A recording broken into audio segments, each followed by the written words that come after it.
Hey, hey, hey, on est live! Bienvenue à vous à ce nouvel atelier du dimanche, le premier que je ne fais pas de manière nominale sur une de mes chaînes YouTube, que ce soit la principale, la secondaire ou la tertiaire, car oui, cette fois-ci, ils m'ont vraiment entubé.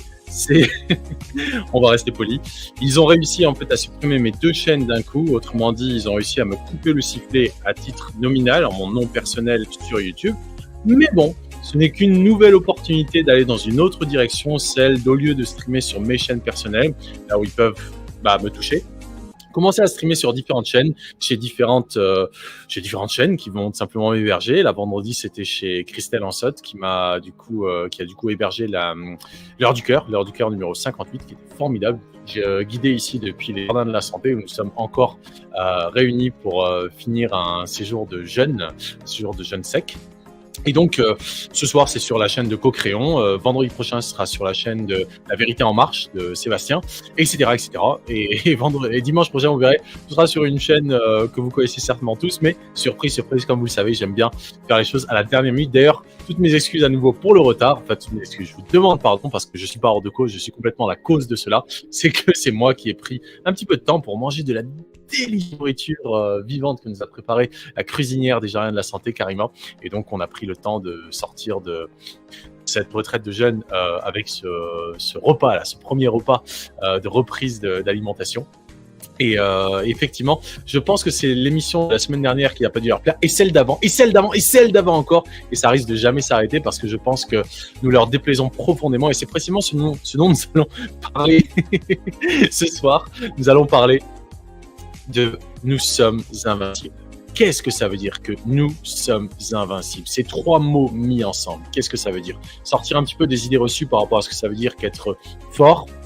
Est-ce que ça veut dire d'avoir du coup une position de force? Est-ce que ça veut dire de dépasser les épreuves que la vie nous met devant nous? C'est ce dont nous allons parler ce soir, notamment avec ma consoeur Agnès Geoffroy, que je vous demande, mes chers amis, messieurs, dames, d'accueillir dans vos cœurs. Hello Agnès! Easy, elle est juste à côté. Oui, je viens pas de loin. Bonsoir. Et nous sommes ici donc avec trois curistes, donc trois jeûneurs qui ont réussi à survivre à l'épreuve extrêmement, peu habituelle de ne rien boire ni manger pendant 3 bonnes journées et soirées. Donc, qu'est-ce que c'est qu'être fort? Qu'est-ce que c'est que résister? Qu'est-ce que c'est que ne pas céder à la pression, peu importe quelle qu'elle soit, qui vient de notre environnement, que ce soit parce qu'on n'a pas à manger, parce qu'on n'a pas à boire, parce qu'on a froid, ou parce qu'on est ostracisé, parce qu'on est méprisé, parce qu'on est diffamé, calomnié, on est, disons, harcelé. Peu importe la manière dont la pression vient de l'extérieur, une chose qui est certaine, c'est que ce qui va faire la différence, c'est à quel point nous sommes en bonne santé. Oui. À toi la parole, Agnès. Oui, c'est vraiment la clé, la pleine santé. Et l'état d'esprit, va avec le fait d'avoir les idées claires, le fait d'avoir la foi, ça c'est aussi lié à la santé parce que si on se retrouve avec des intestins complètement en dysbiose, etc., on ne peut pas avoir les idées claires, on ne peut pas être en pleine santé et on ne peut pas être dans cette dynamique, comme tu as indiqué dans le thème de ce soir, d'être invincible, dans cette optique-là de se dire « je suis invincible ». Voilà, donc il faut déjà être bien en santé, se sentir bien, avoir l'énergie, avoir la foi, bien se connaître pour pouvoir être dans cette optique d'être invincible. Et en fait, quand on dit je suis invincible, ça ne veut pas dire qu'on ne peut pas me battre, ça ne veut pas dire qu'on ne peut pas me tordre le bras. Bien sûr qu'on peut me tordre le bras au niveau physique, bien sûr que j'ai la douleur de la faim, bien sûr que si je rentre dans un congélateur où l'eau est à 5 degrés, je vais sentir la morsure du froid, n'est-ce pas, messieurs? Mesdames, n'est-ce pas? Monsieur, mesdames. Les femmes sont bien plus courageuses, ça se sait. C'est vrai, hein, il paraît que si les hommes savaient ce qu'était la douleur d'accoucher, ils pourraient pas. Ils pourraient juste pas supporter. Il paraît. Hein. J'en sais rien, j'ai pas été.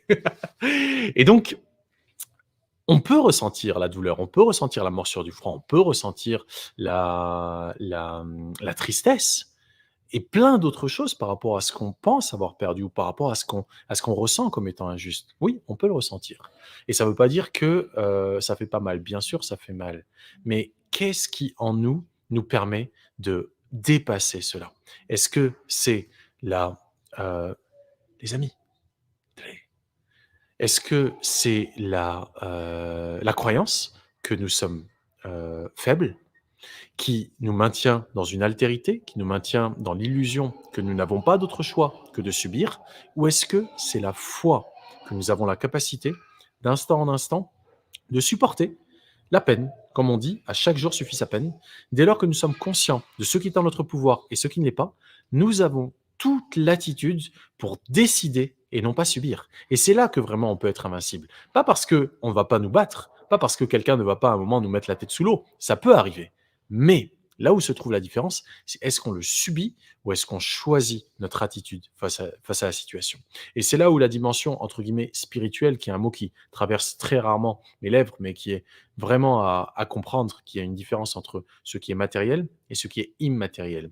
Et très souvent, le matériel, on peut le soumettre. Par contre, l'immatériel, on appelle ça la santé, qu'on appelle ça le bien-être, qu'on appelle ça la sagesse, qu'on appelle ça la conscience, qu'on appelle ça l'amour, qu'on appelle ça la vie. Tout ça, c'est immatériel dans le sens où ce n'est pas quelque chose qu'on peut posséder, qu'on peut tenir entre les mains. Mais c'est quelque chose qui est essentiel, c'est quelque chose qui est fondamental. C'est l'essence du ciel qui se manifeste, du coup, de manière matérielle. Donc tout cet immatériel, tout ce non manifesté a une incidence directe sur le matériel, sur le manifesté. Donc lorsqu'on part avec un état d'esprit où on ne cherche pas à contrôler ce qu'on ne peut pas changer, et au contraire, on cherche à contrôler ce que l'on peut maîtriser, eh bien là, oui, on devient invincible, car on ne subit plus, on choisit, notamment notre attitude.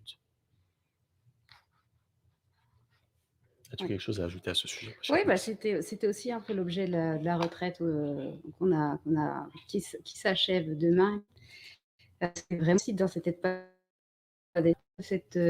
qu'on a tout en nous pour aller au-delà de ce qu'on pourrait nous faire croire. Voilà, en fait, il faut se protéger de ci, de ça, parce qu'on risque d'être malade. Et le froid, en fait, on peut pas, on peut pas parce qu'on va être congelé. Enfin, voilà, tout ça, c'était aussi l'objet de cette retraite, de vraiment être plus fort, se renforcer pour devenir invincible. Ouais. Voilà, être invincible, ça ne veut pas dire être insensible. C'est très important de faire une nuance entre, je ressens et je suis capable de supporter et je ne ressens rien parce que je me suis créé une armure. Là, c'est extrêmement dangereux lorsqu'on rentre dans cet état d'esprit-là où on se dit: «Bah, finalement, mieux vaut avoir une carapace, mieux vaut se créer un bouclier», où finalement, oui, c'est vrai qu'on ne ressent pas les coups qui viennent de l'extérieur, mais à un moment, on ne ressent même plus les caresses qui viennent de l'extérieur. On ne ressent même plus toute la beauté qu'il peut y avoir dans la vie. Pourquoi? Parce qu'on s'est créé cette carapace dans laquelle on s'est enfermé. Donc c'est vrai que être dans un état d'esprit où on se dit: «Oui, je suis fort», mais je suis pas fort parce que je ne ressens rien. Je suis fort parce que je ressens et je trouve le courage d'agir malgré la peur, malgré la douleur, malgré l'éventuelle culpabilité qui pourrait émerger, malgré toutes ces, négativités, disons, de l'esprit qui peuvent venir et puis nous dominer à un moment parce qu'on a peur, parce qu'on se sent coupable et cetera et on se dit: «Non mais je veux plus avoir peur, je veux plus être, coupable, je veux plus me sentir coupable, je veux plus être triste, je veux plus être en colère». Donc qu'est-ce que je fais? Comment on appelle ça encore? Je m'anesthésie. Je commence à me dire: «Bah, non, finalement, la vie, c'est trop dur, je préfère ne pas la ressentir». Donc être invincible, ça n'a rien à voir avec être insensible. Ça veut dire, je développe un état d'esprit tellement robuste que quoi qu'il arrive, je sais que je répondrai d'une manière où, en fait, l'adversité devient une opportunité. D'ailleurs, les Chinois, le terme crise, ils le composent de 2 caractères, de 2 idéogrammes. L'un qui veut dire opportunité et l'autre qui veut dire danger. Wei Ti. Wei, en fait, qui veut dire danger et Ti qui veut dire opportunité, dynamique. Et donc, pourquoi ça? Parce que dans toute situation de crise, notamment les crises naturelles, si on ne se comporte pas de la bonne manière, alors qu'il y a une situation qui est dramatique, une situation qui n'avait pas lieu auparavant. Il y a une inondation, il y a un incendie, il y a quelque chose, disons, de profondément restructurant. mais qu'on ne prend pas en compte ce paramètre, c'est un grand danger. C'est un très grand danger. Parce que on n'est pas vigilant. On n'accorde pas notre attention au danger. Pourquoi la peur intervient? Parce qu'elle nous informe qu'il y a quelque chose à, il y a un potentiel danger. La peur est là pour nous informer qu'il y a un risque. Il y a un risque, il y a un danger que le risque soit avéré. Donc je dois accorder mon attention aussi longtemps que nécessaire pour m'assurer que le danger n'est pas avéré. Tant que ce risque n'est pas écarté, mon attention doit rester dessus. C'est également pour ça que le cerveau a une propension, le cerveau humain a une propension à se concentrer plus sur le négatif que sur le positif. Parce que nos ancêtres, comment ils ont réussi à survivre? En s'assurant que tout danger était écarté. Dès lors qu'ils n'avaient pas, ils s'étaient pas assurés que le danger était écarté, ils devaient rester vigilants, ils devaient rester mobilisés. Donc le cerveau accorde son attention en priorité au négatif, aussi longtemps que nécessaire. Et c'est certainement pour cela qu'aujourd'hui, comme nos ennemis ne sont quasiment plus à l'extérieur, ce ne sont pas des animaux dangereux, c'est pas le feu, c'est pas si, nos ennemis sont intérieurs. Nos ennemis sont nos émotions douloureuses, sont tous nos regrets, sont toute notre culpabilité, toutes nos peurs immatérielles, toutes nos peurs non manifestées, qui n'existent que dans notre imaginaire pour la plupart. Et donc, Wei, c'est le danger. Attention au danger. Si en revanche, je prends en compte la nouvelle situation comme étant, bah, pour le coup, une nouvelle situation, et j'en ai conscience, cette nouvelle situation peut devenir une opportunité parce qu'il y a des paramètres qui n'existaient pas avant. Et ces paramètres-là, eh ben, c'est une opportunité parce que ça veut dire que ça rebat les cartes. Ça rebat les cartes. Dans un environnement concurrentiel, par exemple, disons, il y a une crise, bah, tu as tous les concurrents ou la plupart qui disparaissent. Donc ça veut dire qu'il y a une nouvelle opportunité. Parce que si tu fais les choses légèrement différemment par rapport aux nouveaux paramètres, eh ben, tu vas pouvoir réussir à tirer ton épingle du jeu, là où jusque-là, tu ne pouvais même pas rentrer sur le terrain de jeu parce qu'il y avait trop de concurrence. Donc qu'on le prenne de ce côté-là, ou qu'on le prenne du côté euh, d'un coup dur qui fait que finalement on doit faire les choses différemment parce que la vie ne peut plus continuer telle qu'on la vivait avant, et bien à ce moment-là, si on est capable d'aller vers de nouvelles personnes, d'aller vers de nouvelles situations, d'utiliser de nouveaux outils, d'ouvrir un peu notre esprit par rapport à la manière dont on pourrait voir les choses, ça devient pour le coup une immense opportunité qui n'existait pas avant. Parce que là où moi je vois une opportunité, un autre va voir une perte. Et comme l'autre voit la perte et que moi je vois l'opportunité, en fait, je peux tirer mon épingle du jeu, chose que je ne pouvais pas faire avant. C'est là où chaque situation, quelle qu'elle soit, n'est un problème que dans la mesure où nous ne voyons pas encore la solution. Et la solution, c'est quoi? C'est de dissoudre le problème, car il n'y a pas de problème. Il n'y a que des solutions, il n'y a que des, euh, des incapacités à voir les solutions.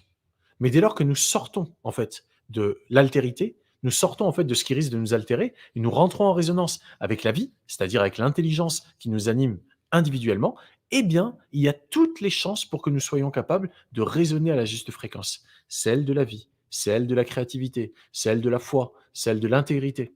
Et c'est un sujet qu'on a abordé tout à l'heure durant un atelier de coaching autour de l'intégrité, un atelier de groupe de coaching autour de l'intégrité qu'avant je faisais en ligne chaque semaine, qu'aujourd'hui on a fait. Et donc cette notion d'intégrité est précisément l'opposé de corruption. Bref, veux-tu ajouter quelque chose à cela, ma chère Alice?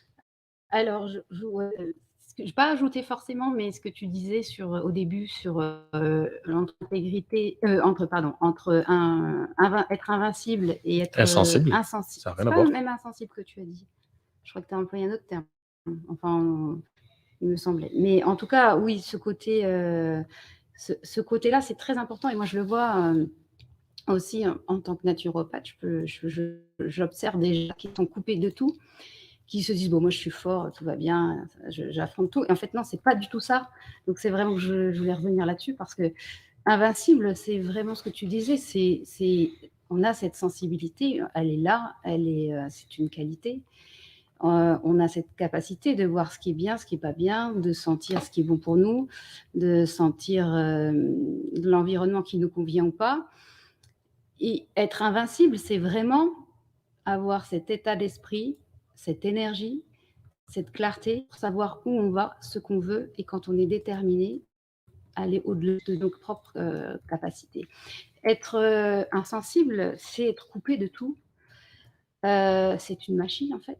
Et en fait, nous, être invincible, c'est être pleinement vivant. C'est à travers la pleine santé, vraiment avoir cette énergie en nous, pour aller au-delà de tout ce qu'on pourrait nous faire croire de l'environnement. Et au niveau de la santé, en ce moment, moi, c'est vrai que jusqu'à présent, je communiquais pas trop. Je faisais les petites choses de mon côté et j'ai vraiment senti cette importance vraiment voilà, de dire que non, stop, maintenant, on a en nous, on a nos propres capacités pour aller au-delà de tout ce qu'on veut nous faire croire et à retrouver notre pleine santé. Donc, c'est l'objet de la naturopathie, c'est de rendre les gens acteurs autonomes de leur santé.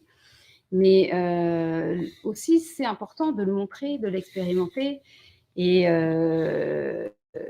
et du coup, ouais, là, on est plus dans les réseaux sociaux. Moi, j'y étais pas du tout. C'est important. Là, je pense que c'est vraiment important de montrer ce qu'on fait, qu'on ne fait pas que parler, mais qu'on agit, notre manière de vivre. Donc, être invincible, oui, moi, je me sens invincible et j'ai vraiment envie que tout le monde puisse retrouver cette force en eux parce qu'on a besoin de personne, en fait. Donc, et à travers le principe d'auto-guérison, c'est vraiment c'est magnifique, quoi. Quand on comprend qu'on peut se guérir par soi-même en laissant les processus naturels se mettre en place, quand on a cette foi, bien sûr, sous une certaine limite, hein, mais en tout cas, c'est magique, quoi. Et là, on se dit, mais ouais, incroyable. C'est incroyable tout ce qu'on peut, tout ce que notre corps, tout ce que même plus que notre corps, hein, notre mental, notre esprit, tout peut enclencher comme processus pour devenir invincible. Et là, le jeûne sec, le séjour de jeûne sec, ben, en fait, c'est ça aussi, c'est se dire, ah ouais, je mange pas, je bois pas, mais je suis nourri. Ouais, et puis les toxines se dégradent aussi de l'intérieur. Enfin, il y a plein de choses, toute une machine qui se modifie en fait parce qu'on a décidé. On a décidé de jeûner et tous les paramètres biologiques changent. C'est la clé. C'est la clé, c'est décider, pas subir. C'est ça. Et voilà, donc en expérimentant de nouvelles choses, on se rend compte qu'il n'y a pas de raison d'être dans les peurs. Et donc moi, l'expérimentant pour la première fois l'immersion dans l'eau, parce que j'avais décidé que la veille, je ne devais pas le faire, et le lendemain, j'étais prête. Tu as changé d'avis. Pas dans les meilleures conditions, mais je l'ai fait quand même. Et même pas froid, quoi. Juste un peu au début, mais après, c'est magnifique. C'était un moment de pur plaisir. Ça peut paraître fou quand on n'a jamais fait, en fait, mais c'était voilà, j'ai même pas de mots pour dire. Alors, ce dont parle Agnès, c'est d'une expérience assez particulière, assez unique même, je dirais, dans une vie. Le fait de se plonger volontairement dans un bain glacé à 5-6 degrés. Peut-être toi, je pense, quand tu as dû y passer, il devait déjà être à 8-9 parce qu'on a été 4 à passer dedans avant. Donc, il devait être à 8-9. Mais moi, le premier, quand je suis rentré, il était à 5 degrés. Puis, il est monté tranquillement, 6, 7, parce que chacun d'entre nous produit justement de la chaleur de l'intérieur. C'est ce qu'on appelle la thermogénèse. Et avant d'oser rentrer dans un bain glacé comme ça, on se dit mais c'est pas possible. Je vois la température 6 degrés ou 5 degrés, mon corps rejette cela. Mon corps ne veut pas cela parce que ça semble beaucoup trop éloigné de ce qui est confortable. Et le confort, justement, peut devenir une prison. Lorsque on croit qu'on a besoin d'un certain niveau de confort pour pouvoir être bien, il y a une vidéo que vous retrouverez du coup plus sur la chaîne YouTube, mais sur la chaîne Crowdbunker, où je fais le distinguo entre bien-être et confort, que j'avais d'ailleurs filmé devant chez toi, à la plage de Owara.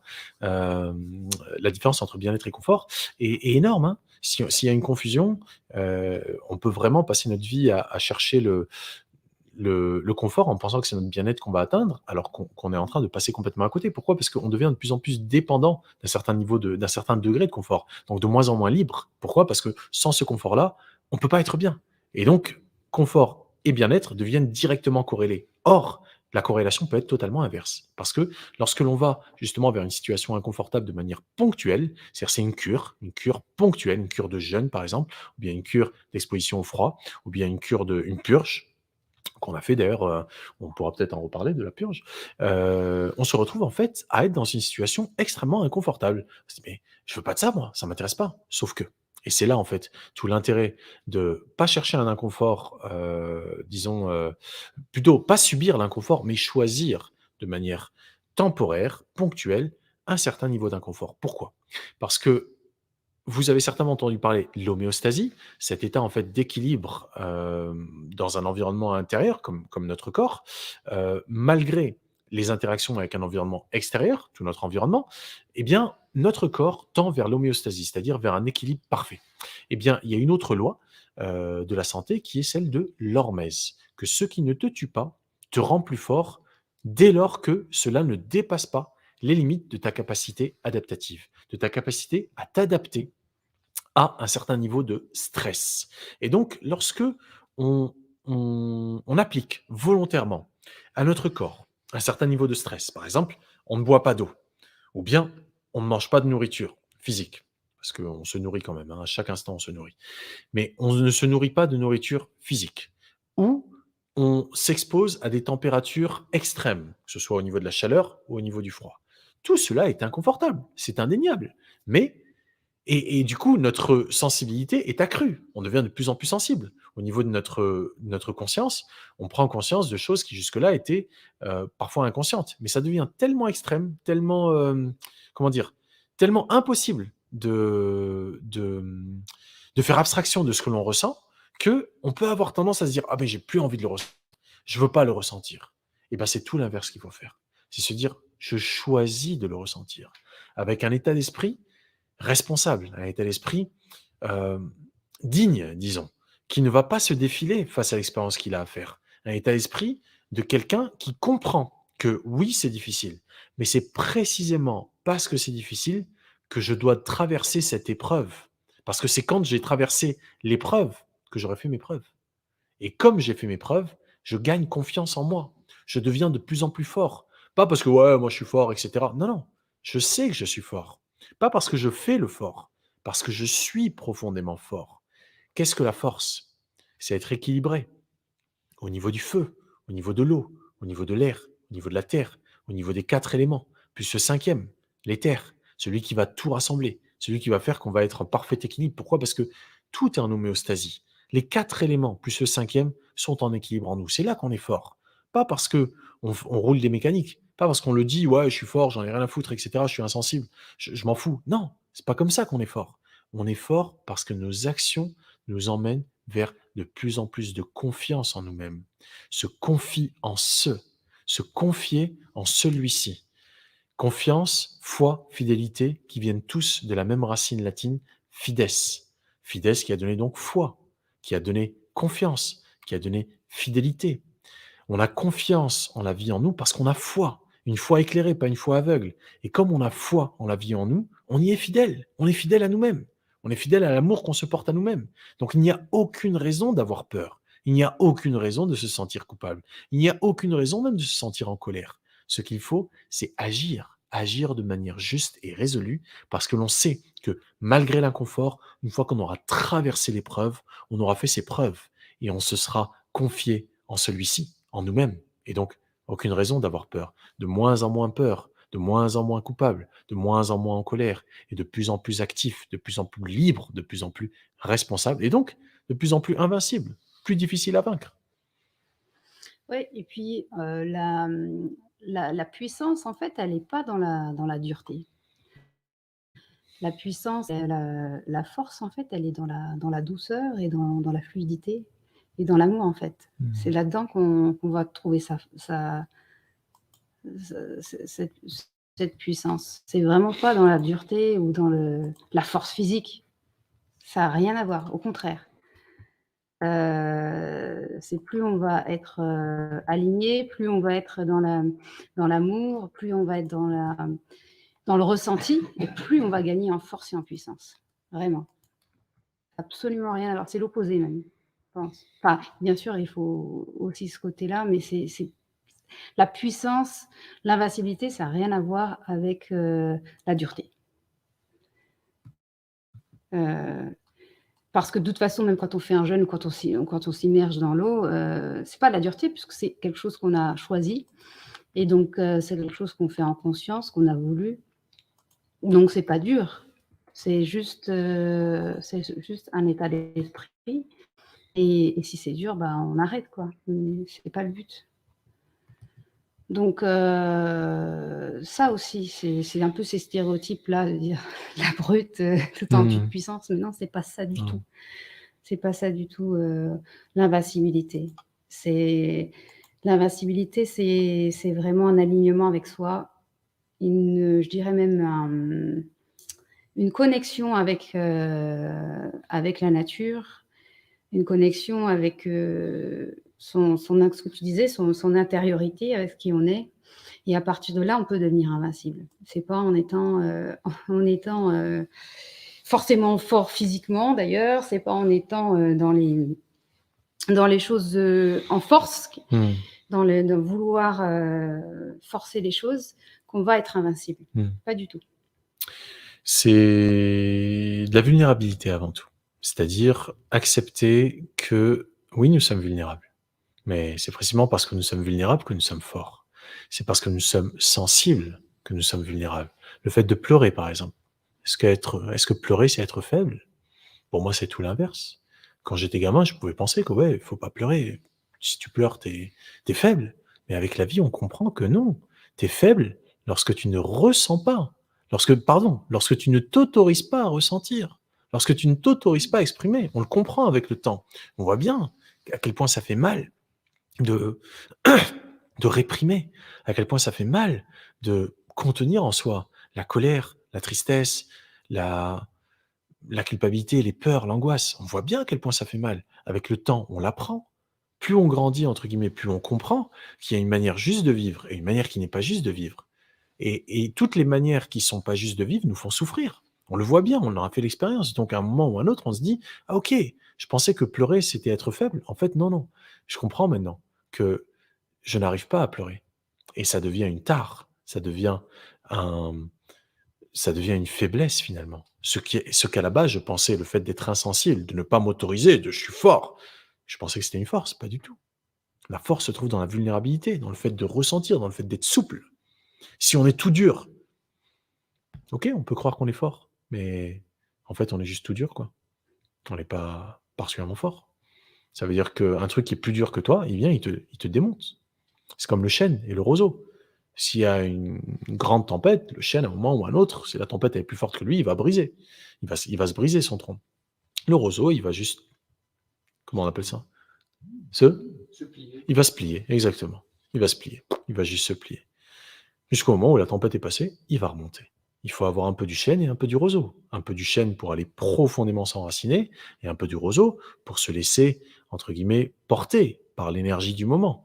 Et si on a des deux, c'est-à-dire que parfois on est roseau et parfois on est chêne, on devient de plus en plus invincible. Et parfois on va trouver un adversaire qui va nous montrer que bon, ben, là, il est peut-être temps, Coco, de repousser encore un peu les limites de ce que tu croyais être fort, de ce que tu te croyais être fort. Et c'est ça les épreuves.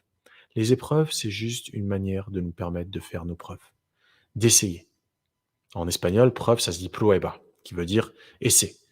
Euh, il faut essayer. Tant qu'on n'a pas osé, on ne sait pas.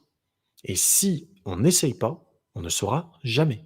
Donc le seul moyen de pouvoir savoir est-ce que j'ai touché mes limites, c'est d'oser agir. Bien sûr, d'oser agir avec euh, force, encore une fois, détermination et intégrité. L'intégrité étant cette capacité à faire du mieux que l'on peut avec ce que l'on sait au moment T. Et dès lors qu'on fait ça, même s'il y a de la douleur, même si c'est pas facile, même si je ne sais quoi, on va trouver en nous la ressource pour se dire, OK, je fais le pas suivant et le pas suivant. Et c'est moi qui décide quand j'arrête. C'est ça qui est important. C'est pas se dire, OK, je vais monter sur le ring et tout le monde va venir et je vais faire match après match après match après match et je vais démonter tout le monde. C'est pas possible. C'est pas possible. Si déjà je fais un match en restant sur mes jambes contre un gars qui lui-même se développe un état d'esprit assez fort, c'est déjà pas mal. Si j'en fais deux de suite, c'est un exploit, presque. Donc l'idée n'est pas de se dire je suis tout le temps fort, tout le temps fort. Non. Lorsque j'ai besoin d'être fort, parce que j'ai décidé que j'allais encaisser, il faut que je sois capable de monter sur le ring et de gagner. Et il y a un truc qui est fondamental, et ça, les sportifs le savent, les athlètes de haut niveau le savent, surtout ceux qui font des sports de combat, etc., c'est que l'adversaire dans le, sur le ring n'est pas notre ennemi. L'adversaire n'est qu'un partenaire. Moi, je le sais en tant que danseur de tango, on peut avoir tendance parfois à se croire sur un ring, vraiment, parce que les énergies ne sont pas fluides, ça communique pas. Et dans ces cas-là, je me suis rendu compte, moi, de par mon expérience de danseur de tango qui est plus longue que celle que j'ai eue de praticien d'arts martiaux, heu, on se rend compte, en fait, que c'est en nous qu'il y a un truc à changer. Parce que notre ennemi est notre incapacité à mobiliser nos capacités dans la direction de ce qu'on veut. Notre incapacité à mobiliser ce qu'on a accumulé au niveau mental, au niveau physique, au niveau émotionnel, dans la direction de ce que l'on veut. Et la plupart du temps, ce que l'on veut, c'est être bien, le bien-être. Et on croit que notre bien-être va passer par ci ou par ça. Et donc, on se met à euh, accorder toute notre attention à l'objectif intermédiaire au lieu de se concentrer sur le bien-être. L'objectif intermédiaire étant, par exemple, je veux faire ce pas. Je veux faire ce pas là de danse ou je ne sais quoi, et je me concentre sur ça, et ça ne passe pas. Avec telle personne, ça ne passe pas. C'est frustrant. Au lieu de prendre du plaisir à ce que je vis à l'instant T, je suis frustré de ne pas réussir à faire ce que j'aimerais, alors que mon but ultime, c'est juste être bien. Et je me dis, pour être bien, j'ai besoin de réussir à faire tel pas avec telle personne sur tel morceau à tel moment. Idem sur un ring. Si l'adversaire, on le voit à l'extérieur, au lieu de le voir comme un partenaire avec qui on peut danser pour dépasser nos limites, que c'est un sparring partner, comme on dit en anglais, c'est un gars qui nous permet de s'entraîner, quoi. Si on ne le voit pas comme un partenaire, on le voit comme un ennemi, sans réaliser que cet adversaire, ce gars qui est censé être mon opposé, une force opposée, qu'en fait c'est mon partenaire, mais que mon véritable ennemi, c'est ma peur de ne pas être à la hauteur. C'est ma peur de ne pas réussir à atteindre cet état de bien-être. Pourquoi? Parce que je suis frustré par quelque chose sur lequel je n'ai aucun contrôle et que j'essaie de contrôler l'autre. Je ne peux pas contrôler l'autre. Je ne peux pas contrôler l'autre, que ce soit un adversaire sur un ring ou que ce soit une partenaire de danse sur une piste. Je ne peux pas le ou la contrôler. Ce que je peux faire, c'est contrôler ce que j'ai accumulé. Mes pensées, mes émotions, mon corps physique. Ça, je peux contrôler. Et si je contrôle ça, oui, je deviens de plus en plus invincible. Pourquoi? Parce que je suis de moins en moins frustré, et donc de moins en moins en colère, et donc de moins en moins coupable. Et donc, bah ouais, il n'y a plus grand-chose finalement qui m'atteint. Ça ne veut pas dire que je suis insensible. Ça veut juste dire que je ne me laisse pas démettre, je ne me laisse pas défaire. Oui.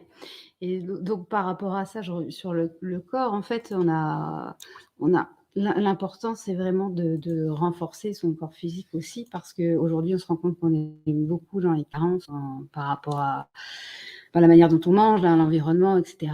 Et on doit aussi, voilà, renforcer son corps par une alimentation saine, une alimentation, bon, on en a déjà beaucoup parlé, mais en tout cas, une alimentation vivante, une alimentation qui est riche en vitamines, en minéraux, se régénérer, se détoxifier, enfin tout ce qu'on peut faire en naturopathie ou dans d'autres pratiques de médecine traditionnelle aussi, va contribuer à renforcer son corps physique. Et c'est vraiment important aussi pour, ce que je disais, c'est pour avoir cette clarté mentale aussi, et oui, ne serait-ce que cette force physique, hein, de toute façon, se renforcer physiquement par une alimentation, vraiment, par une hygiène de vie aussi, la manière dont on va respirer, va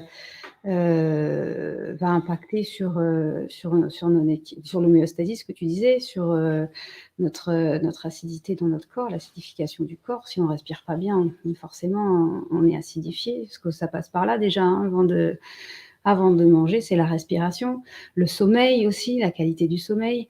Donc se renforcer aussi, c'est d'avoir un bon sommeil.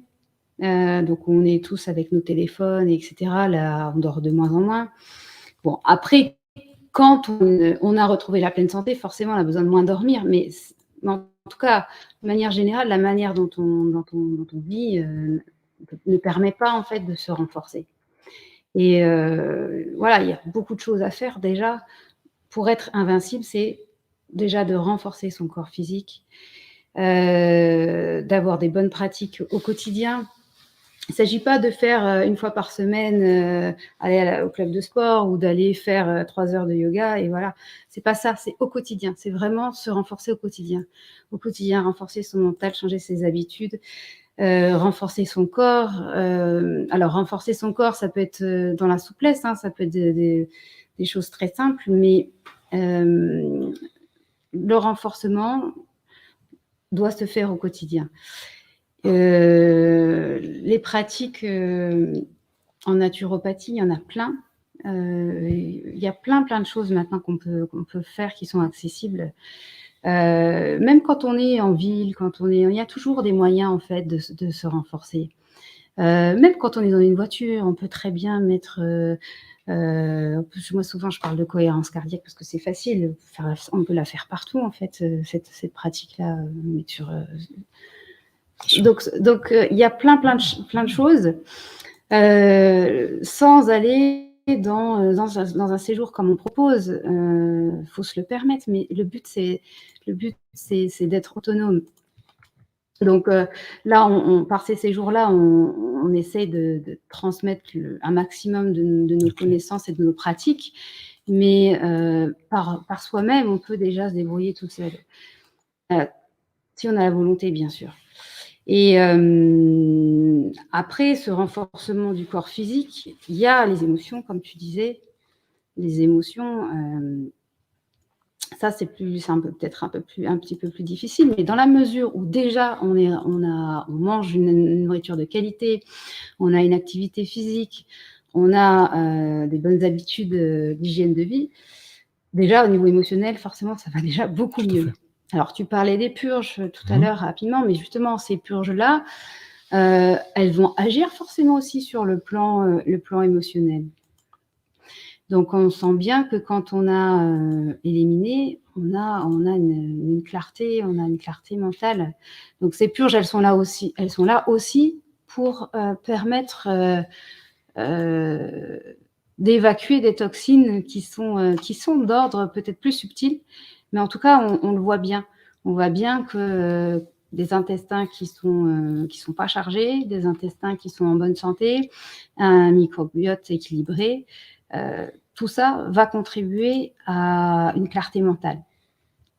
Donc ça c'est la base parce que aujourd'hui, qui a des intestins équilibrés? Qui a une bonne flore intestinale, qui n'a pas de problème de digestion, il y en a très peu. Donc, à partant de là, comment on peut avoir cette clarté mentale? Comment on peut être aligné? C'est plus difficile, même si on a un mental fort, même si on a un état d'esprit quand même positif, ça passe forcément par la santé, ça passe par la pleine santé.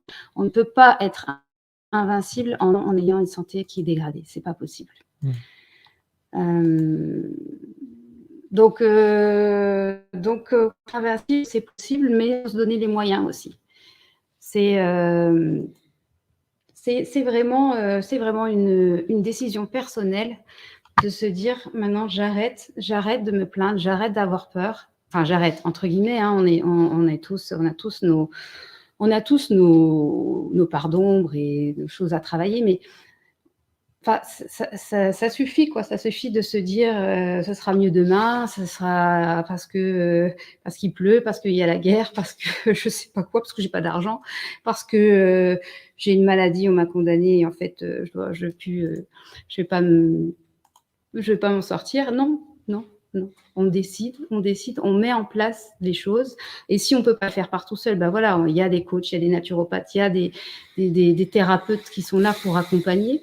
Et c'est tout le travail que j'essaye de faire au quotidien, c'est accompagner les gens à changer leurs habitudes, les personnes sur le chemin de la pleine santé pour aller sur ces objectifs-là. Après, chacun ses objectifs, mais en tout cas, d'aller ce chemin d'autonomie.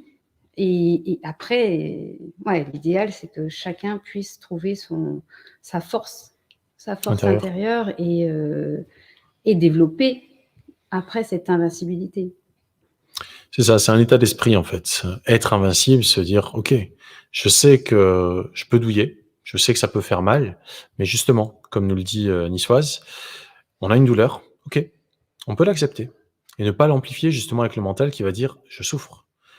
Parce que la souffrance et la douleur sont deux choses différentes. On l'a évoqué à plusieurs reprises durant ce séjour. On peut avoir une douleur et c'est ok. On ressent une douleur par exemple au bas du dos. Et cette douleur au bas du dos, si on l'accepte, elle va être réduite. En revanche, si on lutte contre elle, elle va s'amplifier. Parce qu'au niveau de notre cerveau, les circuits neuronaux qui président à notre expérience présente sont le fruit de nos expériences passées, qui font que lorsque il y a un certain signal neuroélectrique qui passe par ce circuit-là, et ben ça crée un stimulus qui va avoir un effet sur le reste du corps. Et en fonction de comment on réagit consciemment ou non, volontairement ou non, peu importe, à ce stimulus, eh bien, ça va avoir une incidence à nouveau sur ce circuit-là et sur d'autres. Tout est interlié, bien évidemment, mais il y a certains circuits neuronaux qui vont créer certaines expériences. Lorsqu'on réagit en permanence à ces expériences-là, le circuit se renforce. Lorsqu'on arrête de réagir consciemment, et c'est très important, c'est ce que l'on travaille durant les heures du cœur les vendredis, pour ceux qui ne connaissent pas l'heure du cœur, méditation de résonance que je guide tous les vendredis. L'heure n'est pas forcément toujours fixe, mais c'est tous les vendredis, généralement entre 19h et 21h ou 21h ou 21h30. Et donc, c'est précisément ce que l'on travaille. Comment développer sa capacité de conscience et comment développer sa capacité d'équanimité. La capacité à juste observer sans réagir, en étant conscient de ce qui se passe, mais sans y réagir, notamment au niveau des sensations. Les sensations étant vraiment le fondement de notre expérience de vie en tant qu'être humain, c'est parce qu'on ressent des sensations. Et donc, comment accueillir l'expérience que l'on fait sans réagir et sans non plus vouloir autre chose que juste être conscient. Et oui, Martin, c'est de l'acceptation dont il s'agit. L'acceptation qui ne veut pas dire approuver, qui veut juste dire accueillir. Je ne suis pas d'accord avec telle douleur, mais je suis conscient qu'elle est présente. Donc autant l'accepter vu qu'elle est présente. Je ne peux rien faire au fait que ce soit déjà présent. Et encore une fois, c'est directement lié à ce qui se passe dans mon cerveau, aux circuits neuronaux qui se sont petit à petit inscrits et par lesquels transite l'énergie, transite les flux neuroélectriques qui vont faire que je vais ressentir telle sensation. Bien sûr que je dois l'accepter. Et accepter, encore une fois, ne veut pas dire approuver. Accepter veut juste dire je suis conscient qu'il y a telle ou telle sensation et je l'accepte parce que je n'ai pas d'autre choix que d'accepter la réalité de l'instant présent. Dans l'instant présent, telle est la réalité.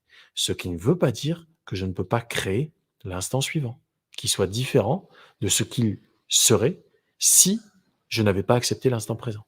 Accepter ne veut pas dire approuver. Ça veut pas dire je suis d'accord avec le fait de souffrir. Au contraire, comme je ne veux pas souffrir, j'accepte la douleur. Et d'une douleur qui potentiellement serait psycho-émotionnelle en plus d'être physique, je la coupe en deux, je la divise par deux. Ça devient juste une douleur physique. J'en fais pas une douleur psycho-émotionnelle.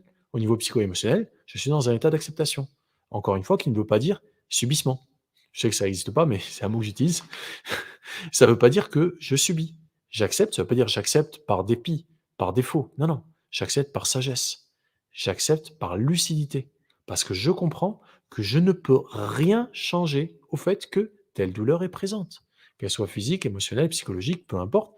Je ne peux rien changer là maintenant à l'instant T au fait que la douleur existe. Par contre, ce que je peux faire, c'est changer mon état d'esprit. Dans quel état d'esprit est-ce que j'appréhende la situation? Est-ce que déjà j'en ai conscience? Le seul moyen de pouvoir changer une situation, c'est déjà d'en prendre conscience. Si je nie la réalité de la situation, je dis non, non, non, c'est pas vrai, ça s'est pas passé. Si, mec, c'est là, ça s'est passé. On vient de te sucrer tes 2 chaînes YouTube, par exemple. Revenons à un exemple concret. Je pourrais dire non, c'est pas vrai, c'est pas bien, j'accepte pas. Mais mec, t'as pas le choix. Ils viennent te sucrer tes 2 chaînes YouTube. Est-ce que tu es conscient que c'est une réalité ou pas? Bah, accepte-le. Tu as pas d'autre choix que de l'accepter. «Non, je veux» OK, on peut même pas commencer à bosser. Si on n'a même pas commencé par accepter la réalité de ce qui est, on n'est même pas encore capable de dire: «OK, qu'est-ce que je fais?» Déjà accepter. Il y a eu un accident ou un décès ou quelque chose de dramatique avant de pouvoir commencer à changer quoi que ce soit à notre expérience, disons, en posant des actions, déjà accepter la situation. Et là, on peut commencer à travailler, à chercher des solutions qui vont dans le sens de ce que l'on veut et non pas de ce que l'on ne veut pas parce qu'on refuse de le voir. Donc, déjà, prendre conscience de la réalité. Et ensuite, comment est-ce qu'on fait pour aller dans la direction de ce qu'on veut? En posant des actions. Des actions qui correspondent à ce à quoi on aspire vraiment. Et non pas à ce qu'on ne veut vraiment pas, qui est souvent ce à quoi, encore une fois, comme on l'évoquait tout à l'heure, ce à quoi on a tendance à accorder la vaste majorité de nos pensées. 80 ou peut-être de nos pensées, généralement, si on ne fait rien, vont aller vers le négatif, vers ce qu'on ne veut pas. Et c'est essentiellement les 2 types d'expériences que l'on vit, c'est ce que l'on veut vraiment et ce que l'on ne veut vraiment pas. Pourquoi? Parce que tout le reste n'existe pas. Toute notre attention va aller sur: «Je veux ça, je veux un téléphone». D'ailleurs, j'ai un nouveau téléphone, c'est avec lui là je veux bien que tu me passes la boîte. J'ai enfin reçu mon nouveau téléphone hier et en fait, ça me permet d'avoir enfin une belle image et enfin un bon son et cetera. Bref, ça m'a pris un certain temps avant de décider que je voulais ce téléphone-là. Parce qu'il fallait qu'il ait la bonne configuration, au bon rapport qualité-prix. Et d'ailleurs, c'est un exemple très intéressant. Je me suis fait voler mon téléphone il y a un bon mois et quelques. Mon autre téléphone, là, qui était l'ancien téléphone, qui est là d'ailleurs maintenant, était complètement cassé. J'ai fini par le faire réparer, mais c'était une énorme opportunité. Parce que j'aurais pu me morfondre. Non, c'est pas juste, il m'a volé mon téléphone, je suis en colère, c'est pas cool, pas bien. Ouais, c'est vrai, c'était pas cool. Mais en même temps, c'est une opportunité. Et je me souviens même avoir pensé au moment où le gars, il me volait le téléphone, me dire: «Waouh, il est fort le gars». C'est comme une danse, il est venu, il me l'a chopé des mains comme ça, en scooter et il est parti comme ça. Pouf, pa! J'ai dit: «Trop fort le gars. Hé, reviens, reviens, je te file de l'argent, je te jure». Il n'a rien entendu. Il était trop loin. Enfin, je lui ai même pas dit: «Je lui file de l'argent», mais c'est ça que je pensais. Je me disais: «Mais reviens, reviens, reviens». Je préférais lui payer, le prix d'un téléphone et en fait non. Finalement, j'ai un nouveau téléphone et c'est formidable parce que ce nouveau téléphone, je l'aurais certainement jamais acheté. Il va me permettre de faire des super vidéos avec une super qualité que j'avais pas jusque-là, avec un super son que j'avais pas jusque-là. Pourquoi? Parce que j'ai eu un accident. Parce qu'il m'est arrivé une couille, comme on dit. J'ai eu un problème et au lieu de faire de ce problème une fatalité, de me dire: «Ah mais c'est nul, j'accepte pas, c'est pas cool, je lui en veux, c'est un méchant, ça». Non, finalement, il m'a aidé à avoir un nouveau téléphone. Donc, il m'a juste renforcé et tous les coups que je me prends, que ce soit les chaînes qui sont supprimées ou que ce soit toutes les saloperies qui m'arrivent, rien à faire, ça me rend juste plus fort, ça me rend invincible. C'est ça qu'ils ne comprennent pas les idiots qui veulent nous opprimer, c'est que nous sommes invincibles. Pour peu que nous ne nous confondions pas avec ce que nous avons accumulé au niveau mental, au niveau émotionnel, au niveau physique, au niveau matériel, au niveau des privilèges sociaux qu'on nous octroie, pseudo-privilèges, qui sont des droits en fait. Tout cela ne vaut rien comparé à la dignité d'être qui nous sommes. Donc si on n'accepte pas quelque chose qui est indigne de nous et qu'au contraire, on utilise tous ces coups qu'on nous met comme autant d'opportunités de trouver de nouvelles solutions, nous sommes invincibles. Ouais, c'est exactement ça, et même en termes de santé, souvent on se retrouve au pied du mur avec une maladie ce qui me vient en tête là, c'est je me rappelle, d'il y a plusieurs années où j'avais participé à un colloque, organisé en France sur, une personne atteinte de cancer. Témoignage d'une personne qui avait eu un cancer et qui disait: «Mais en fait, la plus belle chose dans ma vie, c'est d'avoir eu ce cancer». Parce que ça lui avait ouvert, un état d'esprit, et c'est vrai qu'en fait, souvent on se rend compte, on agit quand on est au pied du mur, mais que ça nous renforce en fait, que ça nous permet de voir les choses autrement, de plus voir, simplement, sous notre petite, voilà, sous notre petite vision là, qu'on avait des ch de la vie, et que, on a tellement de choses en fait à mettre en place. Je vais changer mon hygiène de vie, je vais me faire plaisir, je vais faire de la danse, ça ouvre à tellement de choses en fait. Finalement, la maladie, ça peut ouvrir à tellement de choses. Je dis pas qu'il faut être malade pour être heureux, hein, c'est pas ça du tout, mais en tout cas aussi, voilà, quand on se retrouve au pied du mur en termes de santé, qui peut nous permettre de nous renforcer et d'aller au-delà de la maladie et d'en sortir mais victorieux et invincible. C'est vraiment l'état d'esprit, hein. C'est comme tu disais, toute chose a une solution, hein. Il y a pas de problème en fait, il y a que des solutions. Donc la santé, c'est un bon exemple parce que voilà, moi je trouve que c'est quand même malheureux, mais c'est malheureux d'en arriver à être vraiment au pied du mur pour se dire on va changer et on va mettre en place des choses pour se renforcer et être tenté d'être dans une autre démarche et dynamique et d'avoir une autre vision qui nous amène à plus de force. Bon. Et c'est la nature humaine, on va pas la changer. Je crois que ça on changera jamais. Le fait que voilà, faut être au pur pour ça. Non, pas forcément. Justement, c'est ça le truc. Non, mais c'est que souvent, c'est ce qu'on constate. Si malheureusement. Tu veux, moi, c'est ce que je constate. C'est pour ça que là aussi, le but aussi de ce soir, c'est aussi de parler de nos propres expériences. Mais bien souvent, ce que je constate, c'est ça. C'est que de ma pratique, de ce que j'en connais, tu vois, même depuis, on va dire, 10 ans, c'est vraiment que les gens... Il y a des gens qui sont là à se dire, voilà, moi, je veux vraiment changer, j'ai envie de me renforcer, etc. Mais c'est pas la majorité. Aujourd'hui, avec ce qui est en train de se passer depuis 2 ans, il y a des changements, il y a des grands changements, des prises de conscience, et ça évolue positivement. Mais jusqu'à présent, c'était vraiment, je suis au pied du mur, allez, je change tout et je me renforce, etc. Là, je pense que justement, le but de faire ces pratiques qui sont ces pratiques hormétiques, justement, de renforcement de soi, d'aller sur du stress et pour accéder à l'homéostasie après. Ça, je pense que des choses... Du stress maîtrisé. Ouais, oui, bien sûr. Ça, c'est vraiment des choses qui vont se développer de plus.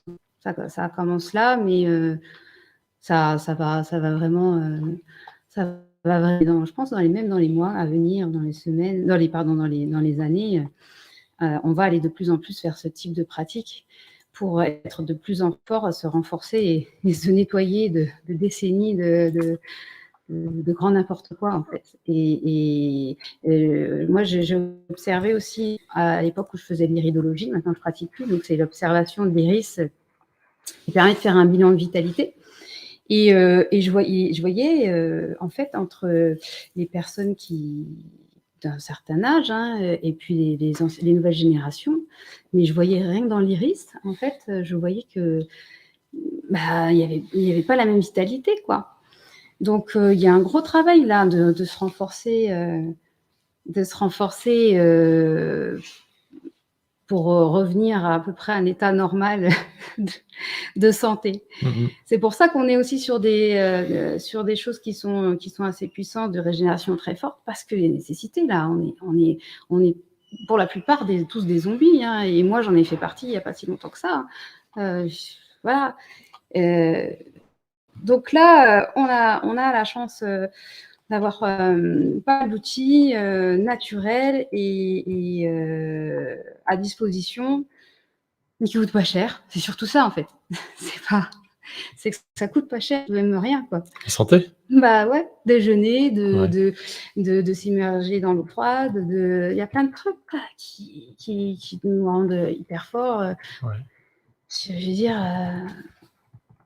c'est la santé naturelle, elle est pas si chère que ça, en fait.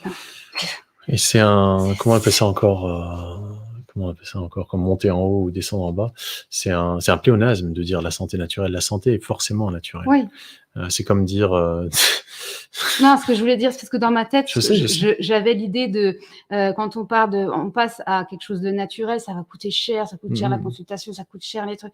En fait, non, c'est dans cette idée-là en fait Non, que oui, j'avais, je sais. tu vois. On parle de santé naturelle, hein, mais c'est un pléonasme en fait. La santé, c'est forcément naturel. La santé, c'est jamais public, hein. La santé, c'est individuel. Et chaque individu a une nature animale et une nature supérieure, une nature inférieure et une nature supérieure. C'est ça qui fait qu'on est un être humain, un être spirituel faisant une expérience matérielle, une expérience humaine, hein, avec un corps de mammifère, animal, etc. Mais nous avons cette nature inférieure et cette nature supérieure. Et entre les deux, il y a qui on est. Entre les deux. Et donc, si on fait le trait d'union entre la terre et le ciel, la santé est forcément naturelle.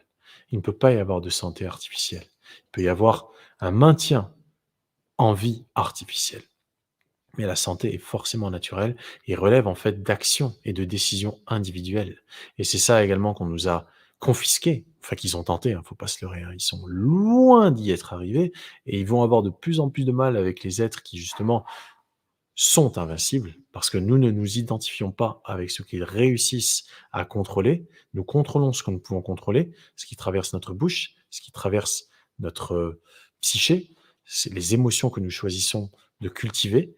Et ça, ils ne peuvent pas le contrôler. Ils peuvent essayer en nous faisant croire que nous sommes faibles et que nous sommes soumis à leur autorité. Mais que nenni, que nenni, rien du tout. Nous ne sommes soumis à aucune autorité qui n'autorise pas.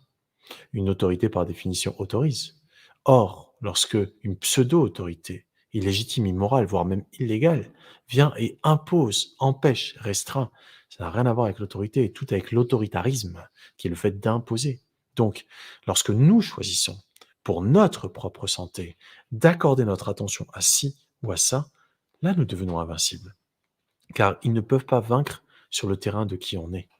Ils ne peuvent vaincre que sur le terrain de ce qu'on a accumulé. Or, si nous ne nous identifions pas à ce que nous avons accumulé et sur lequel et qui peuvent nous confisquer, nous sommes invincibles. Et c'est ça pour moi la clé aujourd'hui.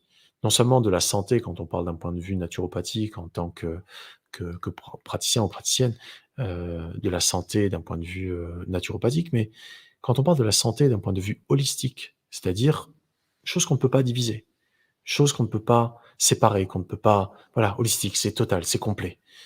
Là, on parle de vie, on parle d'amour, on parle de conscience, on parle d'intégrité. L'intégrité étant l'inverse de la corruption. Lorsqu'il y a corruption, il n'y a pas d'intégrité. Lorsqu'il y a intégrité, il n'y a pas de corruption.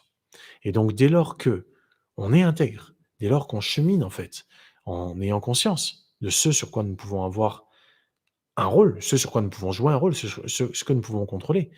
Et nous ne cherchons pas à changer ce que nous ne pouvons pas contrôler. Nous changeons ce qui est contrôlable. Nous changeons nos pensées, nous changeons ce que nous mangeons, nous changeons nos émotions, nous changeons la manière dont nous respirons, nous changeons nos actions en règle générale. Là, oui, nous cheminons vers l'invincibilité parce qu'ils ne pourront jamais soumettre qui on est. Ce qu'ils peuvent soumettre, c'est ce que l'on croit être, mais qui on est, impossible. Qu'on en ait conscience ou non, ils ne peuvent pas soumettre qui on est. La seule chose qu'ils puissent soumettre, avec leurs mensonges, avec leurs déceptions, avec leur corruption, la seule chose qu'ils puissent soumettre, c'est un être qui a peur parce qu'il ne se connaît pas. Un être qui a peur est un être corrompu. Un être qui se connaît, ça ne veut pas dire qu'il ne peut pas y avoir l'information de la peur, mais ça ne devient jamais un état, car il ne l'autorise pas. Il est sa propre autorité. Et quelqu'un qui vient qui vous fait « bouh !» Je dis « mec, t'es idiot. Et t'es ridicule en plus. T'es idiot parce que tu essayes de me faire peur, alors que c'est con. Pourquoi tu ferais ça? C'est idiot. Et en plus, t'es ridicule parce que tu le fais mal. T'es pas crédible. Donc, même pas peur. À partir de là, bien sûr que on chemine dans la direction de qui on est. C'est lorsque on croit être quelque chose qu'on n'est pas, parce qu'on s'identifie à tout plein de croyances, à tout plein de bêtises auxquelles on a été conditionné à croire à un moment, que là, oui, on devient de plus en plus faible. Jusqu'à un moment où on dit: «Mais s'il vous plaît, frappez plus, j'ai peur, ça fait mal et en plus, je suis coupable». Pourquoi? Parce que vous m'avez tout enlevé, tout ce qui me restait comme, comme honneur, comme dignité et donc je suis devenu l'esclave et que l'esclave, il est toujours coupable. Il a pas d'autre choix que de répondre de la manière dont le maître lui a imposé de répondre. Donc peureux, coupable, isolé. C'est ça l'avenir qu'on veut? Pas en ce qui me concerne. Moi, je suis littéralement invincible. Ils ne peuvent pas vaincre mon esprit. Ils peuvent pas vaincre qui je suis, en fait. C'est même pas mon esprit, ils peuvent pas vaincre qui je suis. L'esprit de qui je suis, c'est impossible. Impossible. Et je sais que nous sommes des millions. Le truc, c'est que il nous faut l'exprimer. Il nous faut oser dire ce que l'on sait être juste. Car tant que nous n'osons pas laisser le verbe créer la réalité, nous sommes soumis au verbe que eux impriment en nous. Et plus nous avançons dans cette guerre totale et définitive qui a été déclarée contre la vie, contre l'humanité telle que nous la connaissons, tant que nous continuons à avancer dans cette guerre-là, dans le temps, faut pas croire que c'est terminé, tout ça ne fait que commencer. Et tant qu'on continue à avancer et que nous ne sommes pas de plus en plus nombreux à nous lever et à dire à quel point nous sommes dignes, souverains, libres, responsables, nullement coupables, nullement apeurés, eh ben eux, en fait, ont des caisses de résonance qui résonnent de plus en plus fort. Et quand ça résonne pas assez fort de leur côté parce qu'il y a un message de vérité qui émerge, qu'est-ce qu'ils font? Ils le coupent. Ils coupent le message. Ils essayent de tuer le messager, ils censurent le message. C'est comme ça qu'ils s'y prennent. C'est pour ça qu'il faut qu'on soit de plus en plus nombreux à oser s'exprimer, à oser créer à partir de notre parole. La parole qui est littéralement créatrice. Je suis là tout de suite en train de créer des images dans vos esprits. J'ai ce pouvoir et vous l'avez aussi. Nous avons tous le pouvoir de créer par notre verbe. Nous sommes créateurs, nous sommes co-créateurs. Donc tant que nous n'utilisons pas ce pouvoir que nous avons et que nous laissons les idiots, les criminels, les ignorants, eux, diffuser des messages de peur, de culpabilisation, de je ne sais quoi, bah, en fait, c'est normal que, je vais pas dire qu'ils gagnent, mais c'est normal qu'ils n'aient pas encore perdu. C'est normal. Et c'est normal également que nous n'ayons pas encore gagné, que la vie n'ait pas encore pris le dessus sur la bêtise, sur la stupidité, sur, la méchanceté, sur la cupidité, sur l'avidité. C'est normal. Parce que nous ne sommes pas encore, soit peut-être assez forts pour se considérer comme invincibles, soit peut-être pas encore assez nombreux pour agir de manière suffisamment, je dirais même pas coordonnée, mais de manière suffisamment, ample quoi, pour Ouais. que ça puisse créer un effet de résonance où nul ne peut plus l'ignorer. Nous sommes en vie. Et puis aussi, regrouper, c'est-à-dire que d'être tous en résonance avec qui on est. C'est important d'être encadré des personnes avec qui on résonne, d'être dans un environnement dans lequel on résonne aussi. Ça, c'est faire aussi notre pleine puissance. On peut pas être, invincible, enfin, on pourrait, mais c'est plus difficile d'être dans un environnement qui ne nous convient pas. Donc je pense que c'est aussi important de prendre,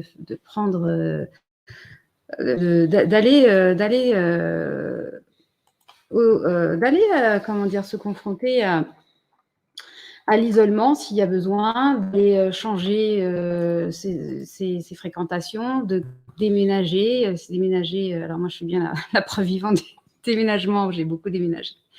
Mais voilà, faut pas hésiter non plus pour aller dans ses propres vibrations, d'aller dans l'environnement qui nous convient pour se renforcer et pour devenir invincible. Et donc d'être entouré de personnes qui nous correspondent pour vraiment créer une synergie. Et regarde, il y a quelques mois, on se connaissait pas, on n'aurait jamais imaginé de créer ces séjours de cette synergie en fait. Et c'est un exemple parmi d'autres, mais voilà, ça fait partie aussi du chemin, enfin en tout cas de mon propre expérience et de ce que je pense, pour être invincible, il faut s'entourer, voire s'isoler des personnes ou de l'environnement qui nous convient. Voilà, donc ça veut dire faire des choix, ça veut dire faire des concessions, mais sans frustration, parce que du moment je reviens sur tout à l'heure ce que j'ai dit, sur le moment qu'on l'a décidé, Après il y a plus de frustration et ces «sacrifices» entre guillemets amènent à des choses beaucoup plus belles après. Donc oui, se relier, je pense que c'est important et d'être dans l'environnement qui nous convient, ça joue aussi. Ou se créer son propre environnement, si on n'a pas le choix, c'est important. Et toujours revenir à la nature. Dans tous les cas, on a besoin de cette nature. Donc, quoi qu'il en soit, si on n'a pas la possibilité encore d'être dans cette nature et qu'on se retrouve encore en ville, on peut se créer sa petite nature sur son balcon, on peut sortir le plus possible. On ne peut pas être invincible dans un monde qui n'est pas naturel, dans un monde qui est fait de béton, qui est fait de Wi-Fi, même si on en a là ici, mais je veux dire, on n'est pas coupé du monde non plus, mais ce béton qu'on nous met dans nos maisons, ça nous coupe de tous nos sens. Ces ondes, tout ce qui n'est pas naturel, en fait, ça nous abaisse nos vibrations. Donc, on est constitué de la nature, on fait partie de la nature, donc on ne peut pas vivre sans, c'est indéniable. Donc, retrouvons notre nature, allons voilà, simplement, même un cadre, une photo pour se connecter à la nature, si on peut pas. Il n'y a pas aujourd'hui, aujourd'hui comme de toute façon, il n'y a pas d'excuse en fait. On peut être invincible où qu'on soit, quel que soit le pays, dans quelles que soient les circonstances. C'est pas une histoire de matériel justement, ça n'a rien à voir. Ça n'a absolument rien à voir. Et au contraire, effectivement, c'est quand on a compris que le matériel, certes, ça nous réconforte et ça peut apporter quelques plaisirs. D'ailleurs, tu en as largement parlé. Mais c'est pas ça qui nous fait notre joie intérieure. Et c'est pas du tout ça qui nous rend invincibles. Vraiment pas. Pourtant, j'apprécie le confort. Mais je peux totalement m'en passer, en fait. Ah oui, effectivement, le confort, moi, j'ai rien contre, hein. Je suis heureux d'avoir un téléphone qui fonctionne bien, je suis heureux d'avoir un ordinateur qui fonctionne bien, je suis heureux d'avoir une voiture qui fonctionne bien. Dès lors que ça apporte une certaine utilité, c'est formidable. Le problème, c'est lorsqu'on devient dépendant du confort et que du coup, on se sent mal parce qu'il nous manque du confort. Mais effectivement, le fait d'être invincible, ça ne veut pas dire que tout est parfait. En tout cas, avoir un état d'esprit invincible. Se dire: «Ben, ouais, vous allez pouvoir me foutre un coup, 2 coups, 3 coups, il y a pas de problème, mais vous réussirez pas à me vaincre». C'est vrai qu'on pense invincible, Superman, ta ta ta ta, non, c'est pas ça. C'est juste: «OK, j'encaisse, je suis pas insensible, je me prends des coups, mais vous allez pas me faire souffrir. Vous allez peut-être me faire mal, mais c'est pas parce que j'ai mal que vous gagnez. Loin de là, au contraire, je suis parfaitement conscient de ce qui se produit et je l'accueille. Je l'accueille avec un état d'esprit calme, un état d'esprit souverain, un état d'esprit équanime. Je redéfinis à nouveau ce mot équanime, qui signifie avoir l'équilibre du mental, l'équilibre de l'esprit.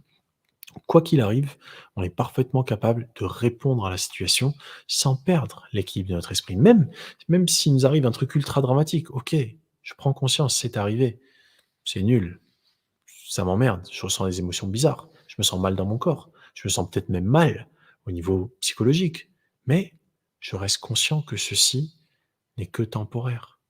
Ça se produit tout de suite maintenant, ça se produisait pas avant, ça se produira certainement pas indéfiniment. Là, maintenant, c'est en train de se produire. Ah, c'est super désagréable. J'aime pas du tout ce que je suis en train de vivre. Mais je reste serein, je reste calme, je continue à raisonner. On peut pas raisonner si on a peur. On peut pas raisonner si on est en colère. On peut pas raisonner si on est coupable, si on se sent coupable. On ne peut pas. C'est euh, physiologiquement impossible.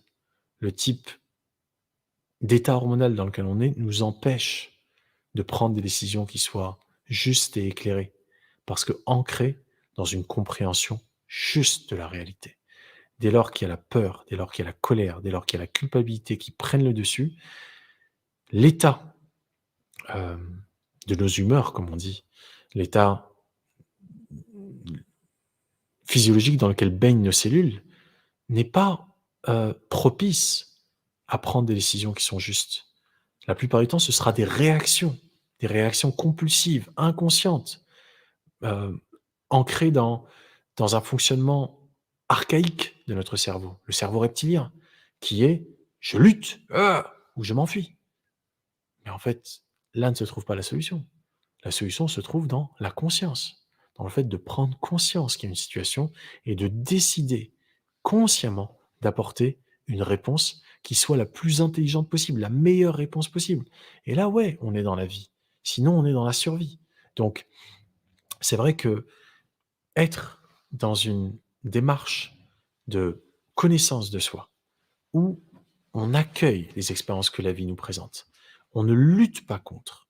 Au contraire, on les prend comme une opportunité de grandir en foi, de grandir en force, de grandir en finesse dans tout ce qu'on est capable d'apporter comme réponse, en subtilité. La vie devient vraiment, même si les conditions de confort ne sont pas idéales, la vie devient plaisante parce qu'on vit. On n'est pas en train de subir, on est en train de choisir notre réponse, notre attitude. Et on n'est pas tributaire de quoi que ce soit d'autre que la vie en nous. C'est plutôt chouette, hein, je vous assure. Enfin, je ne vais pas vous assurer, je veux dire, expérimentez par vous-même. Il n'y a pas besoin de subir quoi que ce soit qui ne nous correspond pas, qui ne nous convient pas. Moi, depuis que j'ai compris ça, ça a tout changé. Ça a tout changé. Ça fait une dizaine d'années que j'ai compris ça, ça a absolument tout changé dans ma vie. Tout. Et ça continue d'ailleurs, tout n'est que changement. Et je sais que peu importe ce que la vie me présente comme épreuve, vas-y, balance, vas-y, fais-moi marrer, surprends-moi, c'est pas grave, vas-y, j'encaisserai. Pas j'encaisserai parce que je suis fort et je fais le fort, non, j'encaisserai parce que ouais, ça va faire mal, mais je vais répondre. Et mon ennemi n'est pas à l'extérieur. Mon ennemi, c'est mon incapacité à prendre conscience de ce que je peux mobiliser pour atteindre mon objectif qui est le bien-être. Être moi-même, être bien avec moi, pour moi, en moi. C'est tout. Tout le reste, c'est ultra secondaire. Tout le reste n'est qu'un moyen. C'est d'abord la vie en nous-mêmes que nous devons nourrir, que nous devons honorer, que nous devons chérir. C'est là que se passe la vie. Elle est à l'extérieur, mais elle est surtout et avant tout en chacun d'entre nous. Et chacun d'entre nous a la responsabilité totale et définitive de prendre soin de cette vie pour pouvoir prendre soin de la vie autour de lui. Car c'est la même vie en fait. Il n'y a pas ta vie, ma vie, sa vie. Non, il y a la vie. Mais je suis le plus habilité à prendre les décisions pour celui-ci qui vont dans le sens de la vie. Si je prends les mauvaises décisions, je mange des sales trucs, je mange des mauvais trucs, je respire mal, je comporte n'importe comment avec ce corps, je fais n'importe quoi, je m'intoxique, je vais nuire à la vie. La vie peut être à l'extérieur aussi, mais surtout ici, la vie ici. Et donc, il en va de mon devoir de prendre soin de la vie ici. Et c'est comme ça que nous pouvons tous ensemble co-créer un monde de conscience, où la vie est la valeur suprême, où la vie devient la réalité que nous partageons tous comme étant un truc indéniable. La vie est. Et la vie est la même pour chaque être vivant. Et la vie doit être respectée sous toutes ses formes. Peu importe la taille, peu importe la durée de vie, peu importe je ne sais quelle bêtise qu'on a considérée comme étant des critères pour évaluer la valeur d'une vie ou d'une autre, toutes les vies se valent. Pourquoi ? Parce qu'elles sont toutes habitées par la même vie. Toutes les formes de vie, se valent parce qu'elles sont toutes habitées par la même vie. Donc dès lors que on commence à prendre soin de la vie en celui-ci, chacun d'entre nous, qu'on va dans la direction de notre santé individuelle, et que du coup la santé devient normale.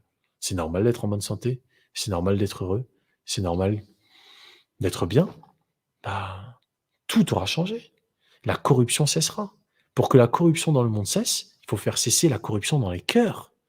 La corruption des cœurs par la peur et la culpabilité. C'est là que ça commence et c'est là que ça se termine. Dès lors que nous aurons tous compris à quel point nous sommes puissants, d'une puissance inimaginable, mais que nous nous restreignons par nos croyances et les bêtises idiotes auxquelles on nous a fait croire, Game over. C'est terminé. Je ne sais pas quoi rajouter après tout ton beau discours. Non, mais il y a très peu de choses à rajouter. C'est cet élan de vie, c'est cet élan de vie, c'est l'action, c'est l'amour qu'on porte pour soi, c'est ça. C'est ça, l'amour qu'on porte pour soi aussi. Est-ce que j'ai envie d'être, de me laisser,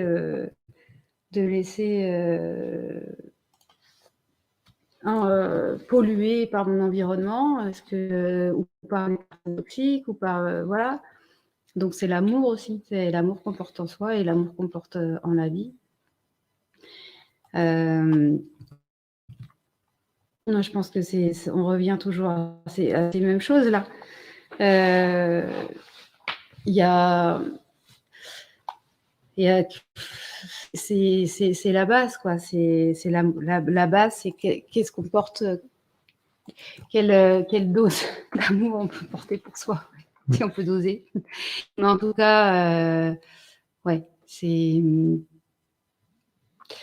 l'amour, c'est le moteur. Pour moi, c'est vraiment le moteur, tu vois. Le moteur de tout. Et c'était une émission d'Irène que j'ai regardée. Il disait, que tu avais fait avec Irène, il disait, en fait, on ne combat pas je ne sais plus exactement ce qu'elle disait. Le mal, oui. Les malheureux. Non, mais on ne combat pas le mal par le conflit, en fait. Non, c'est par l'amour, en fait. Son ennemi, c'est pas par le combat, c'est par l'amour. L'amour, c'est la base de tout. Donc l'amour en soi va contribuer à ce qu'on soit invincible. Déjà porter l'amour sur soi et à partir de là, on peut tout faire, quoi.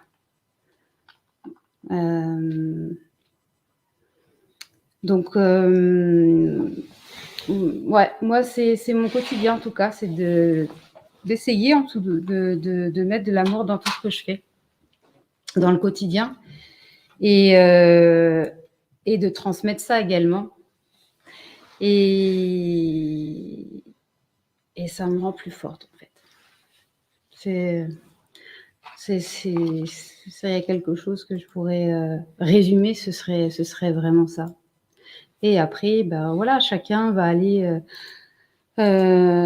dans ce qui lui semble juste pour se renforcer et être en accord avec soi-même.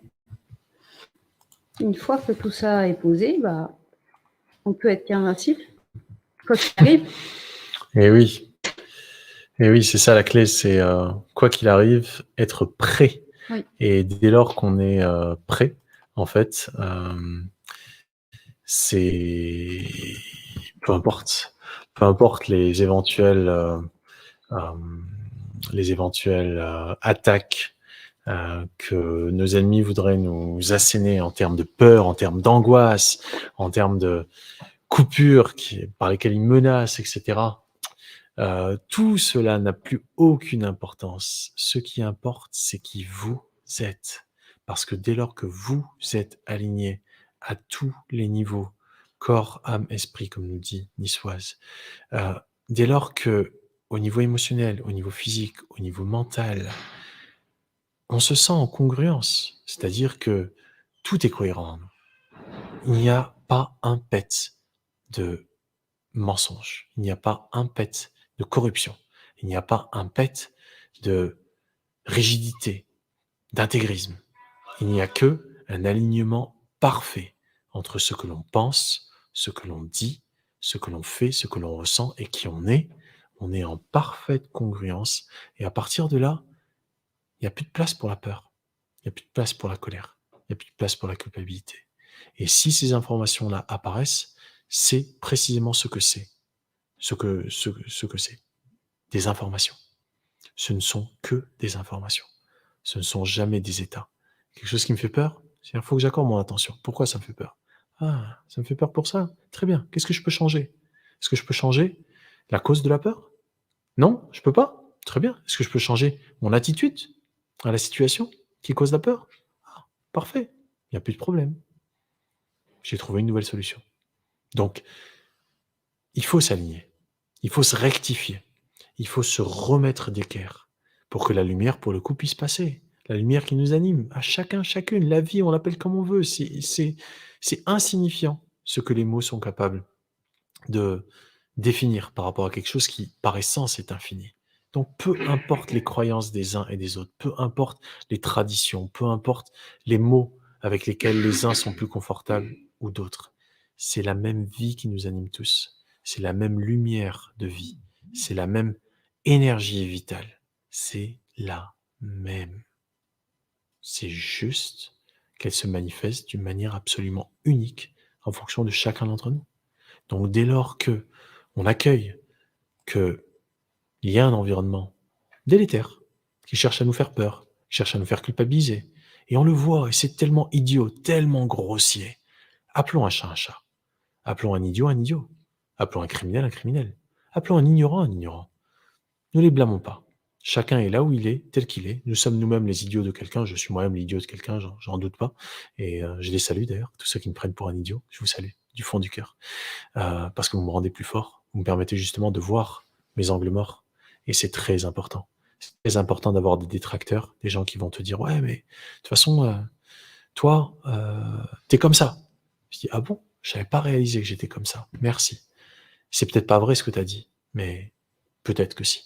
Je n'en sais rien. Laisse-moi voir. Laisse-moi regarder. Et quand on voit en fait que c'est des conneries, ça nous renforce. Ça nous rend de plus en plus invincibles. On se dit « Bah ouais, pauvre gars là, quel idiot, le pauvre. » Ou bien ah, merci, merci, il avait raison, je l'avais pas vu. Dans tous les cas, ça me rend juste plus fort.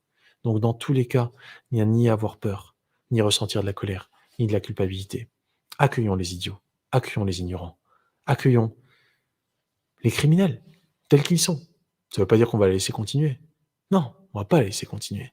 Mais accueillons le fait que ce sont des criminels. Nommons-les comme étant des criminels. Arrêtons de les dénoncer. On dit, vous savez, lui, c'est un criminel. C'est bon, on a compris. On va arrêter de lui faire confiance. Et il faudrait, dès que possible, qu'il soit jugé pour ses crimes. Un jugement équitable, un procès équitable, bien sûr. Mais je vais arrêter d'accorder de l'attention à ce criminel. Je vais m'occuper de construire ce que je veux vraiment. Et arrêter de croire que je dois subir à tout prix ce qu'un criminel veut m'imposer. Mais non, c'est un criminel, il commet des crimes. C'est réglé. Je vais arrêter de lui accorder le moindre crédit. Qu'est-ce qu'on fait avec un criminel? Est-ce qu'on continue à l'écouter, à lui accorder du crédit, à lui accorder du temps d'antenne? Temps d'antenne, je veux dire cérébral? Mais pas du tout. C'est un criminel jugé, condamné, action criminelle. C'est réglé. Je vais plus acheter de ce produit. J'achète plus du produit marketing qui m'est vendu par le criminel, peu importe son nom. On va pas leur parler d'eux en plus. Juste sur le concept. Nommons des criminels, appelons un chat un chat. C'est un criminel, c'est un ignorant, c'est un idiot, c'est un je ne sais quoi, c'est un sage, c'est un, c'est un apprentissage. Nous sommes tous en apprentissage. Quand on entend une parole de sagesse, ça résonne. Très bien. Quand on entend quelqu'un qui est en chemin, on dit bravo, continue. Et c'est tout. Il n'y a pas à condamner qui que ce soit. Par contre, juger en permanence. Si on n'use pas de notre capacité de discernement pour dire ceci est juste, ceci ne l'est pas, ceci est acceptable, ceci ne l'est pas, ceci je juge absolument inacceptable, ceci je juge absolument acceptable, du mieux que je peux avec ce que je sais au moment T, si on ne s'autorise pas à faire ça, on se dit ah non, j'ai pas le droit de juger. Mais c'est des conneries ça encore. Non, non, bien sûr je juge. Et je juge à chaque instant, tout le temps. Et tout le monde a commencé par moi. C'est important, c'est essentiel. Si on ne s'autorise pas à juger, quelqu'un d'autre va le faire à notre place. Il va me dire oui, mais toi, t'es coupable. T'es coupable. T'es coupable, mets ton masque, fais ci, fais ça. Souvenez-vous. Il n'y a pas besoin d'avoir 60 ans pour se souvenir de la Troisième Guerre mondiale. C'est ça la chance qu'on vit aujourd'hui, c'est que nous pouvons tous nous regarder dans les yeux et dire tu comprends ou tu comprends pas. Si tu comprends pas, c'est pas grave. Mais si tu comprends ce que je comprends aussi. Il n'y a pas besoin de plus que ça. Il y a juste besoin de nommer les choses par leur nom. Et que ceux qui peuvent comprendre, comprennent.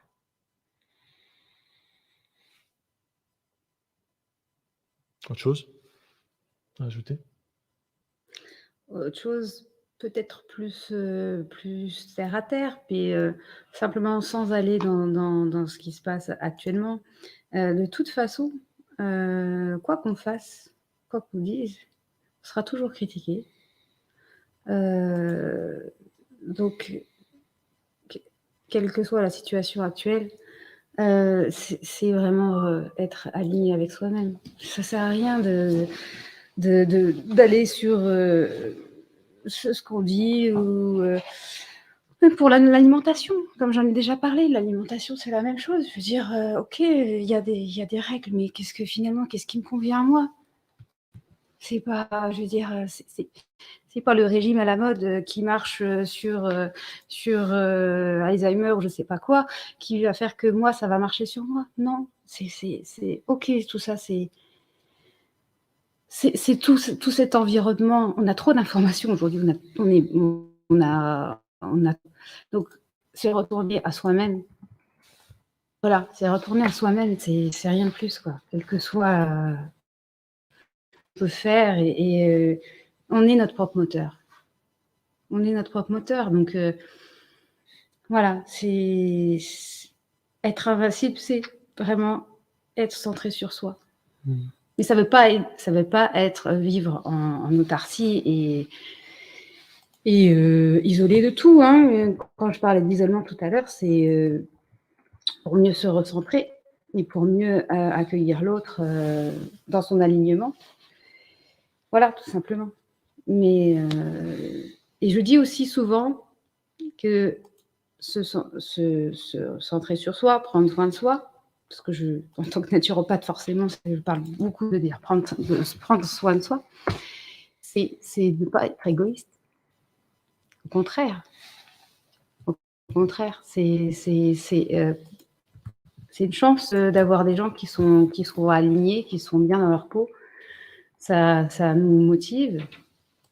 Donc, prendre soin de soi, se centrer, être aligné, tout ça va faire qu'on va petit à petit devenir invincible. Et cette sensation que j'ai vraiment d'être invincible, ben, j'essaye de plus en plus de le transmettre. Et j'espère que ça va semer des petites graines. Et puis voilà, en tout cas, ça fait partie des choses que j'ai vraiment envie de transmettre de plus en plus. Cette autonomie, cette force qu'on a en nous et qu'on n'a besoin de personne pour être soi-même et être de plus en plus invincible. Ouais.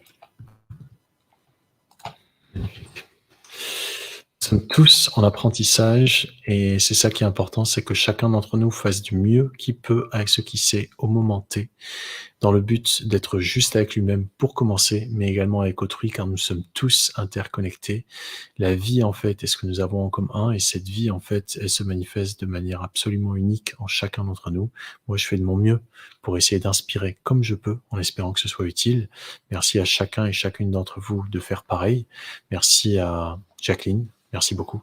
Merci à chacun d'entre vous pour ce que vous m'apportez directement ou indirectement. Nous sommes tous en fait connectés et ce qui va faire qu'on va tous pouvoir se renforcer, c'est si chacun fait sa part.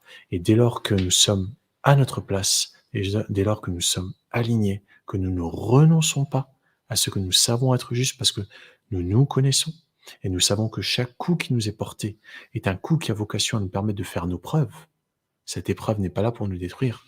Cette épreuve est là pour nous permettre de nous construire, de devenir pleinement qui nous sommes.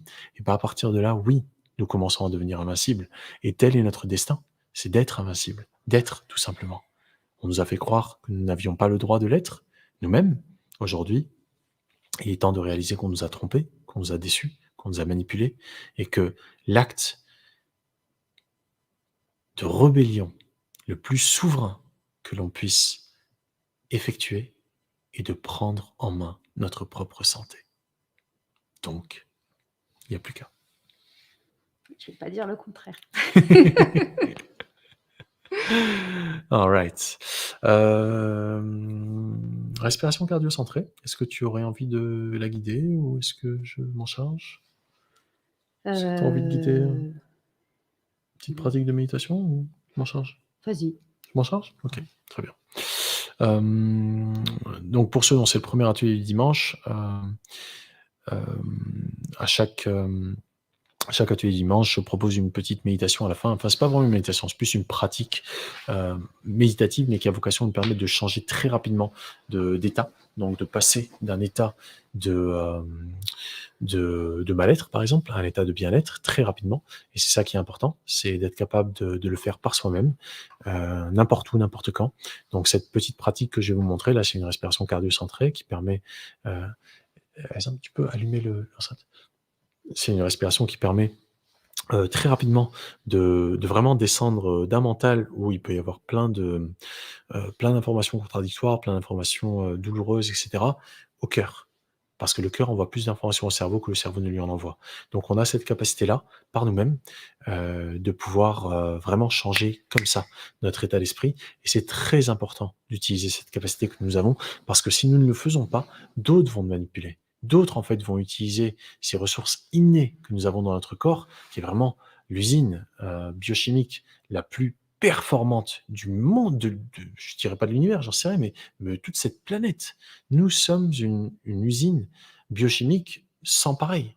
Nous sommes capables, de par notre simple volonté, de créer un état dans notre corps qui normalement nécessiterait, normalement, hein, une substance extérieure. Or, nous avons toutes les substances potentiellement en germe en nous, pour peu que nous soyons capables de nous mobiliser de la bonne manière. Donc, il y a plein de techniques, plein de techniques pour faire ci, pour faire ça, la sophrologie, la ci, la ça, il y a plein de techniques. Ce soir, je vous en propose humblement une, c'est la même que je propose depuis bientôt 2 ans, parce qu'elle marche pour moi, et elle marche pour tant d'autres. Donc elle est rapide, elle est efficace, et elle consiste tout simplement à placer votre main gauche sous votre nombril, ici, votre main droite sur votre cœur, à inspirer profondément par le nez en laissant le ventre se gonfler, et à expirer par la bouche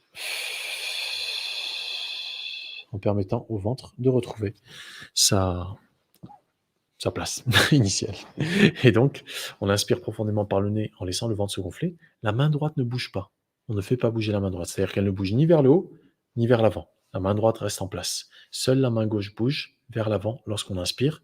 C'est ce qu'on appelle une respiration diaphragmatique, qui est la respiration naturelle, la respiration normale, qui est une respiration que malheureusement trop peu d'entre nous pratiquent trop peu souvent, parce que nous sommes pour la plupart dans un état de respiration paradoxale, dans un état de stress permanent, pardon, où en fait nous respirons du bout du nez sans gonfler pleinement les poumons et donc sans laisser le diaphragme complètement descendre. Donc main gauche sous le nombril, main droite sur le cœur, inspiration par le nez, on laisse le ventre se gonfler,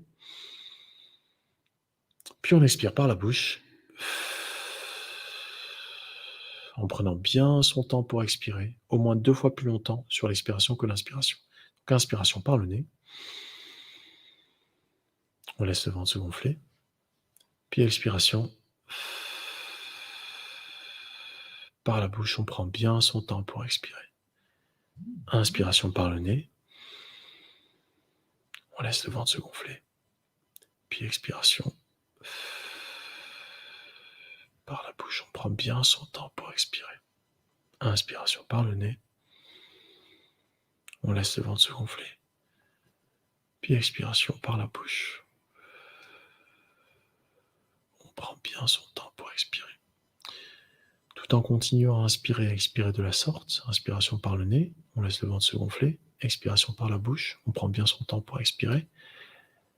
Placez toute votre attention sur un être, quelqu'un pour qui vous avez une profonde gratitude, une profonde reconnaissance. Vous lui êtes profondément reconnaissant ou reconnaissante d'avoir apporté dans votre vie quelque chose. Continuez à bien inspirer par le nez, en laissant le ventre se gonfler, et à bien prendre votre temps pour expirer. 2 fois plus longtemps sur l'expiration que l'inspiration. Et toute votre attention est sur cet être. Observez la gratitude que vous ressentez pour elle ou pour lui. Pourquoi vous lui êtes reconnaissant ou reconnaissante? Qu'est-ce qu'il ou elle a apporté dans votre vie qui vous permet aujourd'hui de vous dire « Waouh, heureusement que cet être a existé dans ma vie. Heureusement qu'il ou elle m'a apporté tout ce qu'il ou elle m'a apporté. Je lui en suis infiniment reconnaissant. » Placez toute votre attention sur cet être et autorisez-vous à pleinement ressentir la gratitude que vous ressentez pour elle ou pour lui. Inspiration par le nez, on laisse bien le ventre se gonfler, puis expiration par la bouche, on prend bien son temps pour expirer. Autorisez-vous à pleinement ressentir la gratitude dans chaque cellule de votre corps. Laissez la gratitude vous imprégner de la tête aux pieds. Toute votre attention sur cet être et sur la gratitude que vous ressentez pour elle ou pour lui.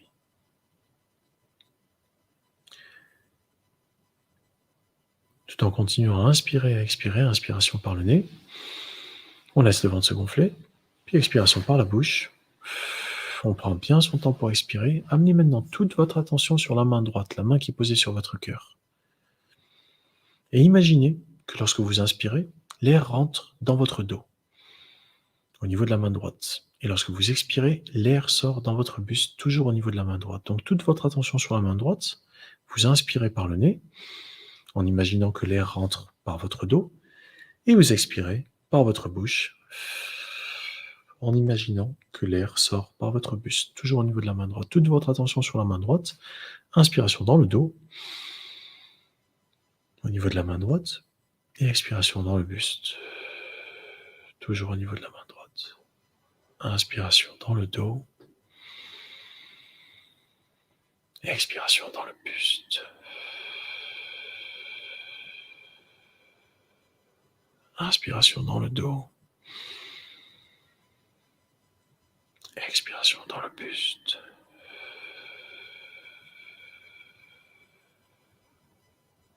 Inspiration dans le dos,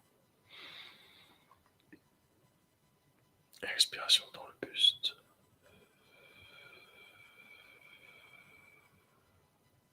Inspiration dans le dos, expiration dans le buste. Inspiration dans le dos, expiration dans le buste.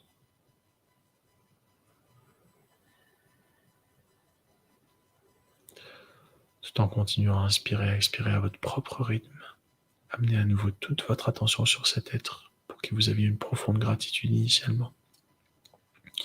Et à partir de cet état dans lequel vous vous trouvez, cet état de bien-être, d'amour, de reconnexion à qui vous êtes profondément,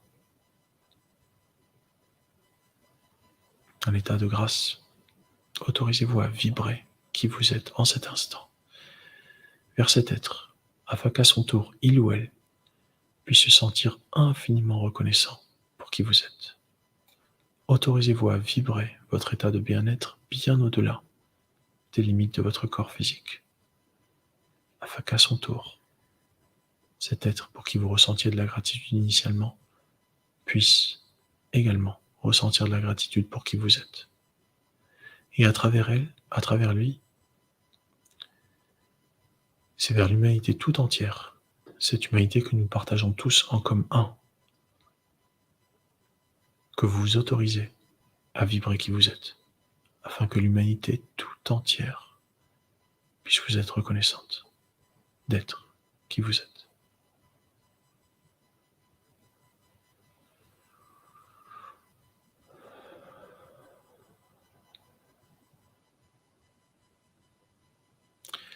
Si cela est juste pour vous, si et seulement si cela est juste pour vous, invitez la lumière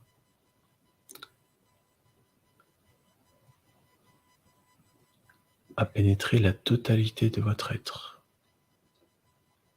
afin que vous soyez totalement et définitivement empli de lumière.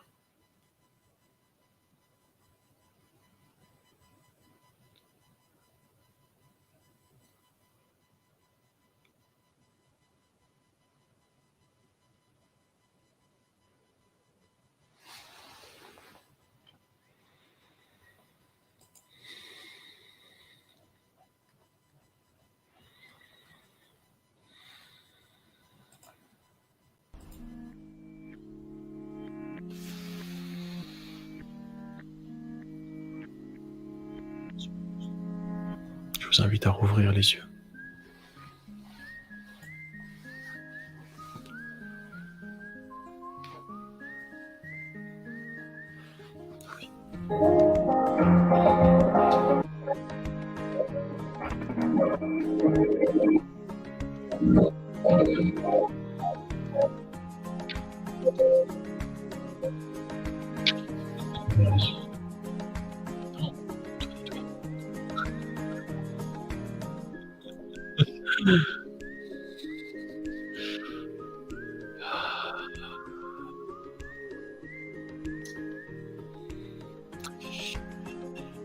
Alright.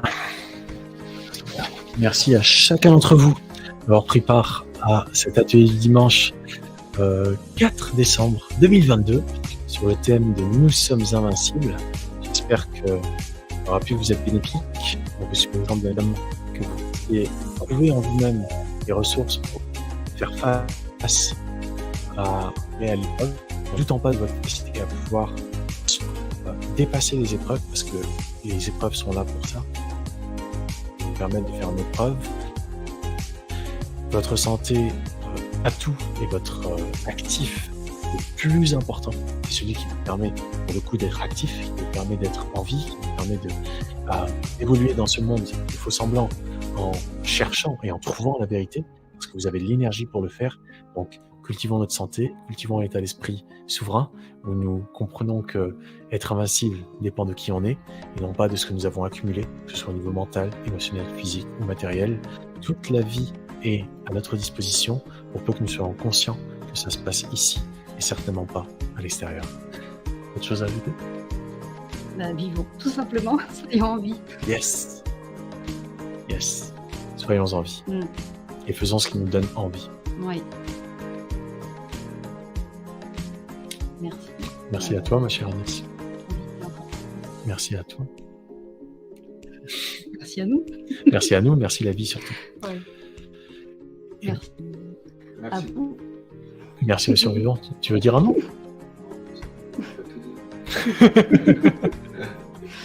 Tabarakallah alik.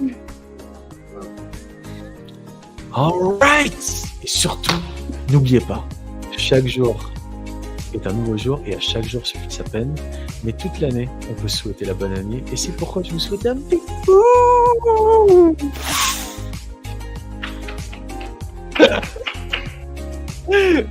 Soyez heureux, soyez super heureux, c'est notre droit. Parce que le bonheur, ça se passe à la bonne heure, au présent. Soyons présents. Tout le reste, on s'en fout.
Bonne nuit.